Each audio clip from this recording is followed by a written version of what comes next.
Catalysts are an important feature of many industrial processes. What describes the effect of a catalyst on a reversible chemical reaction. Now, a catalyst increases the speed of reaction for sure. So what does a catalyst do? A catalyst lowers EA, rate increases, but has no effect on the equilibrium and has also no effect on delta H. That's what catalysts, they have no effect on equilibrium position and no effect on delta H. All right. Okay, so looking at this question, it says the equilibrium constant for a reaction given is 2 moles per dm cube. And it's saying here, what's the concentration of ammonia at equilibrium when the concentration of the other two are both 2 moles per dm cube. So they've already given you the value of Kc and they've already given you the equilibrium concentrations of the other two. So this seems maybe more complicated than it actually is, because all you gotta do is you gotta write the expression for Kc, and that is the right hand side, which is ammonia squared, over the left hand side, which is nitrogen and hydrogen cubed. And Kc is 2 and ammonia's concentration we do not know, it's square, over that is 2 into 2 cube. So 2 into 2 cube is 8, 8 to the 16, 16 take it that side is 32. 32x square. And so the answer for this is, alright, very simple, root 32. Yeah. Now this question is about the Haber's process, in which case nitrogen and hydrogen react to make ammonia. And they're telling you the forward reaction is exothermic. And they're just saying what will increase the rate of reaction of the forward reaction. Now, the way they write it sometimes is tricky. Now, you need to understand that whatever can increase the rate of the forward reaction, sometimes there are certain conditions that can increase the rate of both the forward and the backward reaction. For example, if you increase temperature, or if you increase the pressure, okay, both increase the rate of forward and backward. Even if the position shifts, the rate of forward reaction and the rate of backward reaction, both are increased. That's something. All right. But if you only want one side to increase, then you got to talk about concentrations. Okay. So, but the question isn't only the rate of forward reaction. You see, the question said, so sometimes things can increase the rate of forward and backward. For example, like adding argon to the mixture. But if you add argon to the mixture of this system and the total volume is kept constant, but you increase the number of moles of gas, then as the number of moles of gas increase, then the pressure of gases increases. So it's A and C have the same effect. A and C will have the same effect. You're increasing pressure. Now, when you increase pressure, okay, and but the individual part, the problem is the total pressure is increasing, but the individual pressures of each of these three gases remains the same. So their individual partial pressures don't change, even though the total pressure changes. Okay, so that's a little trickier from the other, because here if you change total pressure but not adding argon, then individual pressures will change. That's different from this. So for example, the only time when pressure will increase rate is if the pressure of the gases. So basically you want the partial pressure of each component to increase. By adding argon, you definitely increase the overall pressure but not the partial pressure. So that's why A would be wrong. In B, decreasing temperature might make it go forward more, because if you decrease temperature, remember, decreasing temperature favors exo, and you might say, hey, it favors exo, it might go forward. And yes, the equilibrium will shift forward, but that doesn't mean the rate of the forward reaction will increase, because equilibrium shifting is different from rate increasing. So this is not true also. But increasing the total pressure by decreasing volume will mean that each individual partial pressure will increase. When partial pressure increases, then what will C do? C will increase the rate of both the forward and the backward reaction. C will increase the rate of both the forward and the backward reaction. Hence, C is the answer. By removing ammonia, you again are going to shift the equilibrium to the right by reducing the concentration of ammonia. But it won't make the rate of the forward reaction faster. Nope. It'll just change the position of the equilibrium to the right. Rate is only increased by temperature or pressure, you know, or the concentration of hydrogen and nitrogen would increase it, or catalyst will increase it, or particle size. Yeah. Quick pause. If you're finding value in this explanation, there's so much more to discover at Alt Academy, where we break down every A-level concept with the same clarity. Now back to the video lesson. All right. Now this question is, nitrogen dioxide exists in the equilibrium of dinitrogen oxide. Which condition will give the greatest percentage of the right hand side? So basically, we want the right hand side being formed. So what we want to do is we want to favor the right hand side of the equation, the equilibrium. And if you notice, the forward reaction is exo.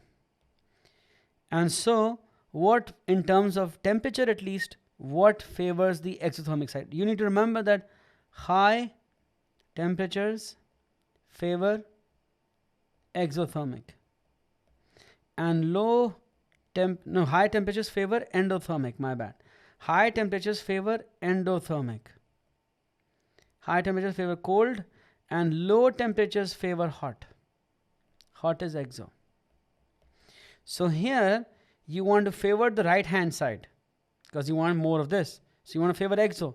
How do you favor exo? Low temperature. So you want either A, B or D. On the other hand, pressure. Now left hand side has 2 molecules of gas, right hand side has 1. If you want to make less molecules of gas, you want to say, so high pressure shifts to fewer molecules of gas. In this case, high pressure shifts right. So you want high pressure. So where are they? Where are both the options correct? And option bravo. Yeah.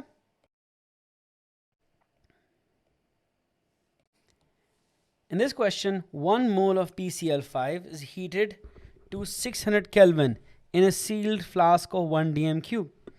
Then it's saying here that the same experiment is repeated a second time with the volume being 2 dm cube. Same temperature.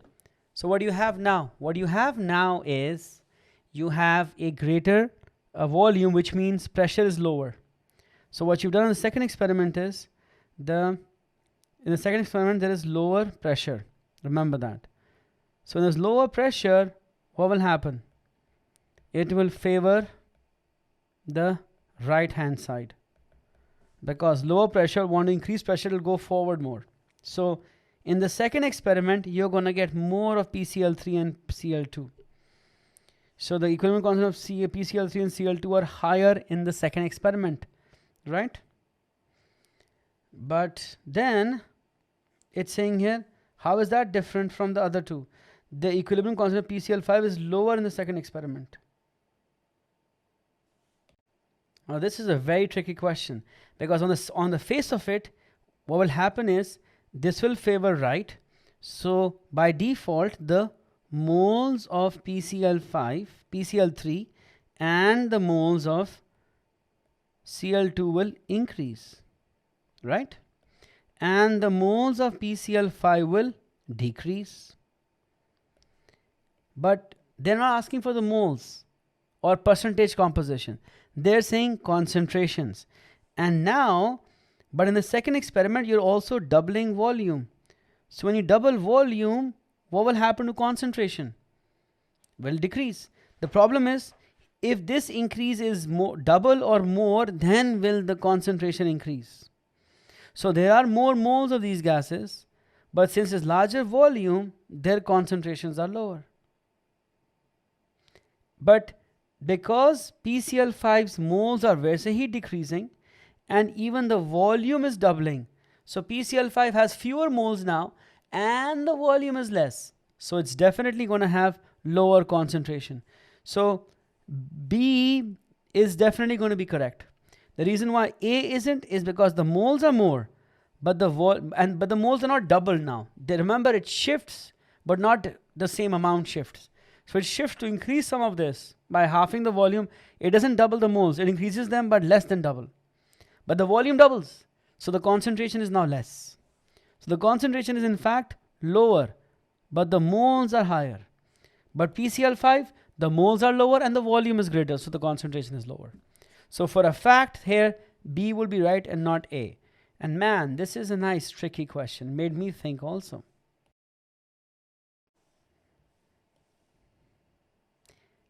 In 36, this is an equilibrium of the hydrolysis of ester. And it's an equilibrium. The hydrolysis is found to be slow in neutral conditions, when we know that, but it's pretty fast when you do with an acid. So what's the acid doing? It's slower in neutral but faster with acid. So what's the function of the acid here? It is a catalyst here. So it increases the rate of reaction by catalytic reaction. Yeah, that's what it does. Next up is this question. Gaseous iodine is heated with hydrogen and you make an equilibrium to make HI. Except for iodine, they are all colorless. So which causes the purple color to become paler? Paler means lighter, which means they want us to go forward more. So they wanted to favor endothermic. Now, pressure will not do anything here. You know why? Because on the left hand side, you have two molecules of gas. And on the right hand side, you also have two molecules of gas. So pressure does nothing to either of them. So what you do is this. So pressure does nothing. It's all about temperature. Now, endothermic, you want endothermic to be favored. You want high temperatures favor endothermic. High, I'll repeat it till you guys learn this. High temperatures favor, you can write this in the exam as a reason. Why will it go forward? Because high temperatures favor endothermic reactions. Yeah? Next up. So for any equilibrium, what will change the value for Kp? This is true for any equilibrium. The only thing that will change the value for Kp is changing temperature. So that's the only thing. Which is that is delta. All right, increase in temperature. All right, now this question is about the acidification of ethanol with ethanoic acid to make ester and water. It's an equilibrium. They're telling you the forward reaction is exo, so the delta H for the forward is exo. And what can you bring the value? So now you don't just want to change the value, you want to increase. First of all, the only way it can increase is by temperature. So you know the two options A and B are kachra because they have no bearing on changing the value. You want to increase, it can only be done by temperature. Now the debate is eeny meeny miny mo, C or D. Now if you can't do the math, you can pick and choose. But if the forward is exo and I want to increase Kc, what I want to do is, when I say increase Kc, is since the Kc is right hand side over left hand side, I want to increase right hand side. Meaning Kc increasing means I want the reaction to go forward. How can the reaction go forward? What favors the exo? So low temperatures favor exo. And so that is why I will want to lower the temperature, because it will favor exothermic side, meaning the reaction will go forward. It will have more right hand side, more numerator, KC will increase. That's the whole thing. By lowering temperature, I favor exo, which is the right hand side, which means more product, which means KC will increase. Yeah? Hey there! If you found this A-level chemistry lesson helpful, why don't you head over to our website, altacademy.org, where you can sign up for the full A-level chemistry course. In addition to chemistry, you can sign up for physics, biology, math, or 4 other A-level subjects. Thousands of students have already taken the leap. What are you waiting for?